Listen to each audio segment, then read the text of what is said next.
నమస్తే, welcome to Disha TV. ఈరోజు దిశ పేపర్లో ఒక ఆర్టికల్ వచ్చింది.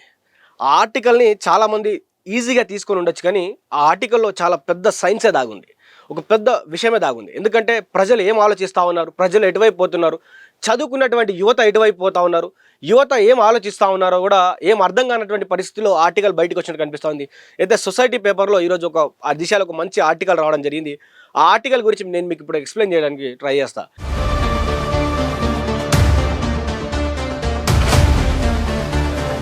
మనం 2026లో ఉన్నాం. మన చేతిలో 5G మొబైల్స్, ఆర్టిఫిషియల్ ఇంటెలిజెన్స్, రోజసీలోకి మనం రాకెట్లు పంపుతున్నాం. ఇది మన ప్రపంచం. కానీ మార్నింగ్ లేవగానే మనం ఏం చేస్తాం? రాశి ఫలాలు చూసి నిమ్మకాయలు తొక్కితే అరిష్టం అనుకునే వాళ్ళలో చాలామంది డిగ్రీలు పీజీలు చేసినటువంటి యువత ఎందుకు ఎక్కువగా ఉంటున్నారనేది కూడా ఇప్పటికీ అర్థం కానటువంటి పరిస్థితి. ఒకవైపు సైన్స్ చదువుతున్నాం, ఇంకోవైపు రోకలి బండకు బొట్టు పెట్టి మొక్కుతాం. జబ్బు వస్తే డాక్టర్ దగ్గరికి వెళ్తాం, కానీ అదే చేత్తో తాయెత్తు కూడా కట్టించుకుంటాం. చదువు మనల్ని స్మార్ట్ చేసింది, కానీ స్ట్రాంగ్ చేయలేదా అన్నది కూడా నా ఫీలింగ్ ఇప్పటికీ. అసలు చదువుకున్న వాళ్ళు కూడా ఈ దొంగ బాబాలు, ఫేక్ పాస్టర్ల ట్రాప్లో ఎందుకు పడుతున్నారు? ఇవాళ దీని వెనుకున్న సైకాలజీ ఏంటో డీకోడ్ చేద్దాం ఒకసారి.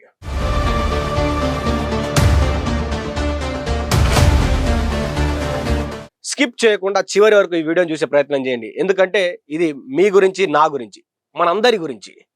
అసలు మీ దృష్టిలో చదువు అంటే ఏంటి? మనం చదువుతున్న చదువులో ఒక పెద్ద లోపం ఉంది.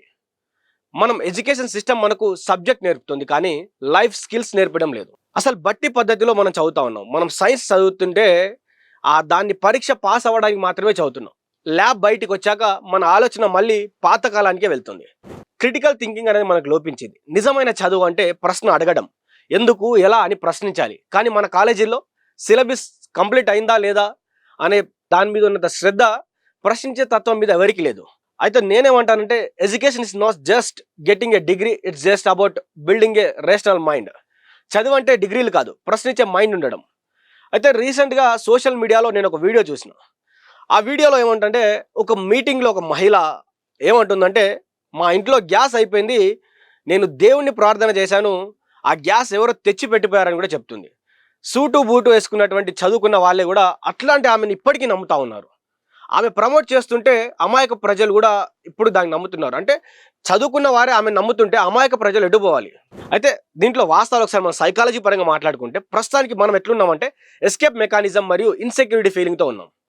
పోనీ వాళ్ళంతా అమాయకులా అంటే అది కూడా కాదు. సైంటిస్టులు, డాక్టర్లు, సాఫ్ట్వేర్ ఇంజనీర్లు కూడా బాబాల కాళ్ళ దగ్గర ఎందుకు కూర్చుంటున్నారు? దీని వెనుక ఉన్న మెయిన్ రీజన్ ఏంటంటే ఇన్సెక్యూరిటీ, భయం. మనలో ఒక భయం, ఏదైతే ఎస్కేప్ మెకానిజం ఉందో, లైఫ్ ఈజ్ అన్సర్టైన్ అనే పరిస్థితులు ఇప్పుడు మనం అందరం ఉన్నాం. ఎందుకంటే కెరియర్ ఎలా ఉంటుందో తెలియదు, మనకు జాబ్స్ వస్తాయో రావో తెలియదు, హెల్త్ ప్రాబ్లమ్స్ ఎలా ఉంటాయో తెలియదు, లైఫ్ చాలా కాంప్లికేటివ్ అయిపోయింది. అయితే మనం ఏం కోరుకుంటున్నామంటే ఇన్స్టెంట్ రిలీఫ్, సులభమైన పరిష్కారం కోరుకుంటున్నాం. సైన్స్ దగ్గరికి వెళ్తే నువ్వు కష్టపడాలి, డైట్ చేయాలి, లాజికల్గా ఆలోచించాలి అని చెప్తా ఉంటారు. కానీ అదే ఒక బాబా దగ్గరికి మనం వెళ్తే, ఈ ఉంగరం పెట్టుకో, ఈ పూజ చేయి, అంతా సెట్ అవుతుంది అంటారు. మన మెదడుకి ఎప్పుడు కూడా కష్టం లేని షార్ట్ కట్స్ అంటే చాలా ఇష్టం, కష్టం లేకుండా పని చేసుకోవడం అంటే చాలా ఇష్టం. మనం ఇంకో విషయం మాట్లాడుకుంటే, ఎమోషనల్గా సపోర్ట్ లేకపోవడం కూడా ఇట్లాంటి ఈ రోజుల్లో ఈ ఒత్తిడి ఎక్కువైపోయి ఇంట్లో వాళ్ళతో ఏం చెప్పుకోలేక, అప్పుడు ఎవరో వచ్చి నేనున్నాను, నీ కష్టాలు తీరుస్తాను అంటే చదువుకున్న లాజికల్ మైండ్ కూడా ఆ ఎమోషన్ ముందు కూడా మోకరిల్లిపోతూ ఉంది. అయితే సమాజంలో కొన్ని అనాచారాలు ఉన్నాయి. ఒక్కసారి మనం మాట్లాడుకుంటే, మనం చదువుకున్న సమాజం పెట్టిన కొన్ని క్రూరమైన రూల్స్ ముందు లొంగిపోతున్నాం. మన ఆర్టికల్స్లో కూడా చూసాం, అంటే చాలా మేరకు కూడా అట్లనే ఉన్నాయి. ఒక్క విషయం మనం మాట్లాడుకుంటే, వెధవ అనేది ఒక వివక్ష ఇప్పటికీ మన భారతదేశంలో ఉంది. భర్త చనిపోతే ఆ స్త్రీని అశుభం అనడం ఏంటి? మొన్న అలేఖ్యారెడ్డి, ఎవరైతే తారక రత్న గారి భార్య ఉందో, ఆమె కూడా దీనిపైన పోస్ట్ చేశారు.